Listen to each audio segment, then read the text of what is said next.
집까지 일을 싸들고 온 김미소 씨.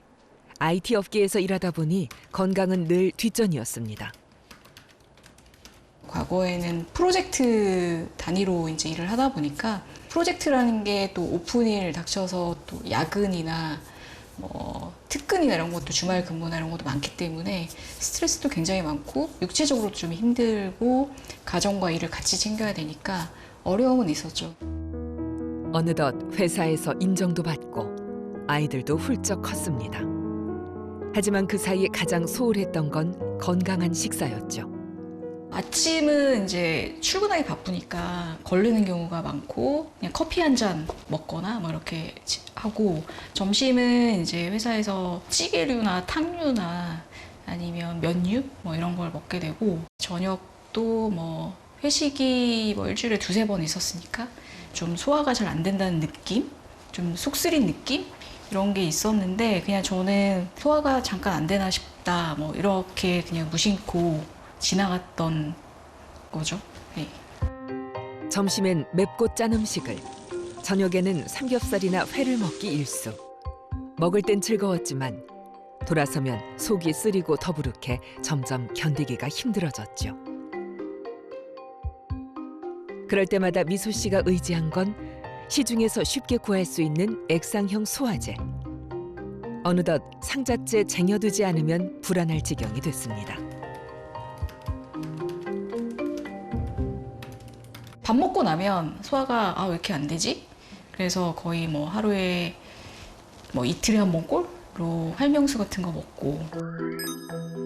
그러다 건강검진을 받고 화들짝 놀랐습니다. 위염뿐 아니라 위궤양까지 동반돼 있었기 때문이죠. 위벽은 안쪽부터 점막층과 점막 하층, 근육층, 장막층으로 구성돼 있습니다. 위염은 위 점막층 내에 국한에 발생한 염증을 말합니다. 위궤양은 상처가 더 깊어져 점막 하층 또는 근육층까지 노출된 상태로 쉽게 말해 위염이 심해지면 위궤양이 될 수 있습니다. 차이점이라면 위염과 위궤양에서 나타나는 조직학적인 손상의 정도 차이라고 보시면 되겠습니다. 이제 위궤양 같은 경우는 위 점막 전체가 이제 그 손상을 받아서 이제 소실되는 상태이기 때문에 점막 하층이 노출이 되고, 그 점막 하층에는 이제 신경 조직이 좀 더 많습니다. 예, 그래서 통증이 위염보다는 좀 더 심한 경우가 그래서 많게 되는 것이고, 그런 이제 점막 하층 조직이 위산에 직접 노출되는 것이기 때문에 그로 인해서 심한 통증이나 속쓰림, 구역구토 증상까지도 급성기에는 올 수가 있습니다. 미소 씨가 위궤양까지 진행된 건 세균 감염 때문. 위는 점막을 보호하기 위해 점액을 분비하는데 이 균은 편모가 있어서 점액층을 뚫고 들어가 서식하죠. 바로 악명 높은 헬리코박터 파일로리 균입니다. 쇠도 녹일 만큼의 강한 위산에서도 생존할 수 있는 위 안의 무법자죠. 그 비밀은 바로 위산을 중화시킬 수 있기 때문인데요. 그렇게 위에 서식하면서 위의 정상적인 방어력을 방해하고 독소를 생성해서 위 점막에 염증을 일으키고 장기적으로는 위암 발생까지 높일 수 있습니다. 특히 위궤양 환자의 경우 60에서 80%가 헬리코박터 파일로리 균에 감염돼 있어서 반드시 제균 치료가 필요합니다.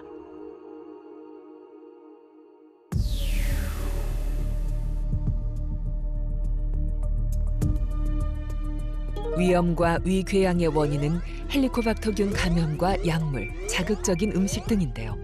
위는 이런 공격인자에 맞서 싸움을 벌입니다. 위염 때문에 이제 증상이 발생하는 이제 그런 어떤 그 과정을 공격인자, 그다음에 방어인자, 이 둘 사이에 이제 밸런스가 깨지느냐 안 깨지냐라고 이제 볼 수가 있습니다. 위산은 이제 쉽게 말하면 염산입니다. 염산. 금속도 녹일 수 있을 정도의 이제 그런 강력한 산인데, 위벽이 어떻게 멀쩡할 수 있느냐 이제 하는 것은 그 산을 견딜 수 있을 만한 방어 기능이 우리 위 안에서 이제 기제가 작동하기 때문입니다. 가장 중요한 기제 중에 하나가 이제 점액이라고 볼 수가 있고요. 점액은 끈끈한 액체죠. 그것이 이제 그 위 벽을 둘러싸고 있기 때문에 위 산이 위 세포를 이제 닿는 것을 직접적으로 닿는 것을 막아주는 그런 역할을 하나 하게 되고 점액세포는 점액을 분비해 위산으로부터 위를 보호하고 중탄산염과 같은 알칼리성 물질이 분비돼 위를 방어하는 역할을 합니다. 또 다른 방어인자 중 하나인 프로스타글란딘이라는 물질은 점액과 중탄산염 분비를 자극하고 위산 분비는 억제하는 역할을 합니다. 이렇게 위는 방어인자를 구축하고 있지만 공격인자가 강해지거나 방어인자가 힘을 잃게 되면 위염과 위궤양이 발생하는 건데요. 최근 공격인자 중 약물의 영향력이 급부상 중입니다.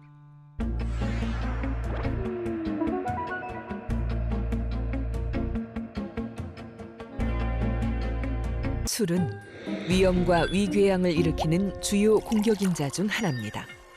술은 이제 뭐 화학 성분명 보면 에탄올이죠, 에탄올. 기본적으로 에탄올도 그 자체는 독성 물질입니다. 예, 그래서 직접적으로 위 점막을 자극을 해서 그래서 손상을 시키게 되는 게 하나 있고, 그다음에 이제 그 자체가 위산 분비를 또 증가시키게 됩니다. 예, 그래서 두 가지 보통 기전으로 위 점막 건강을 좀 해친다.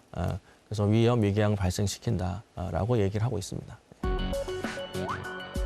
위염과 위궤양에서 해방되려면 술과 같은 공격인자를 함께 줄여야 하는데요. 그중 하나가 바로 헬리코박터균입니다. 헬리코박터 파일로리 균주는 사실은 균주 종류가 여러 가지가 있습니다. 예, 이 균주는 나라마다 다 다릅니다. 우리나라 또는 일본과 같이 그런 극동아시아 지역에서 사는 균주들은 이제 캣A라고 하는 독성 물질 유전자를 가지고 있는 그런 헬리코박터가 많이 살고 있습니다. 이제 그래서 위암으로 많이 가게 할 수 있는 그런 요인으로 지목이 되고 있고요. 이전에는 궤양이 있을 때에만 제균 치료를 보험 인정해 주었다가 최근에는 이제 주로 위험 단계로 확인된 경우에도 제균 치료를 합법적으로 할 수 있도록 그렇게 기준을 변경을 하였습니다. 한번 감염되면 저절로 사라지지 않고 평생 위에서 증식하면서 위를 망가뜨리는 헬리코박터 파일로리 균. 그렇다면 이렇게 강한 생존력을 가진 헬리코박터 균을 박멸하려면 어떻게 치료해야 할까요? 개정된 가이드라인에 따르면 2종류 또는 3종류의 항생제와 위산 분비 억제제를 함께 복용할 것을 권고하는데요. 최소 열흘 이상, 가능하다면 14일간 하루도 빠짐없이 복용해야 합니다.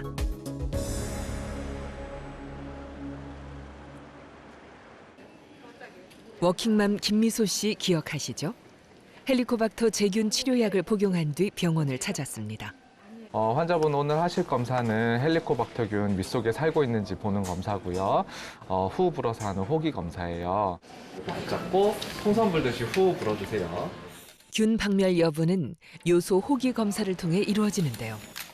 헬리코박터균이 유산을 암모니아와 이산화탄소로 변환하는 능력을 이용한 검사로 요소 용액을 복용하기 전과 후의 날숨을 비교하게 됩니다.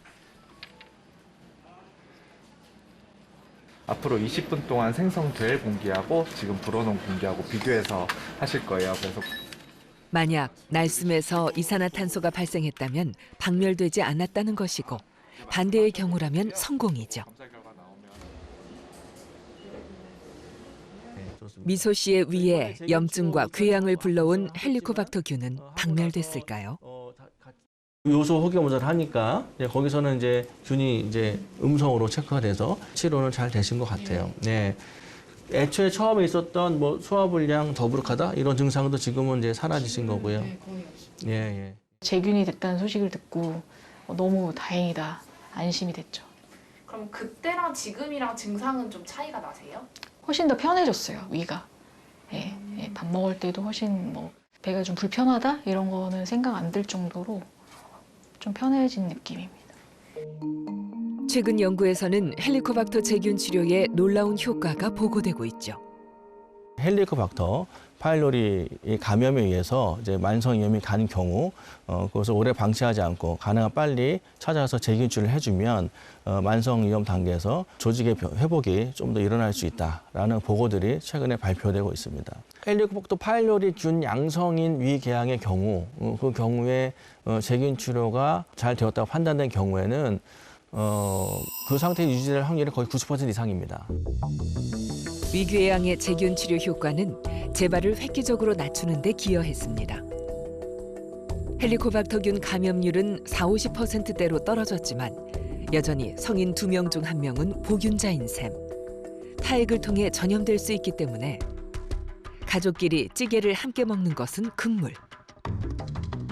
회식 자리에서 술잔 돌리기는 균을 공유하는 행위나 마찬가지입니다. 평소 위생 관리를 철저히 하는 것도 중요하죠.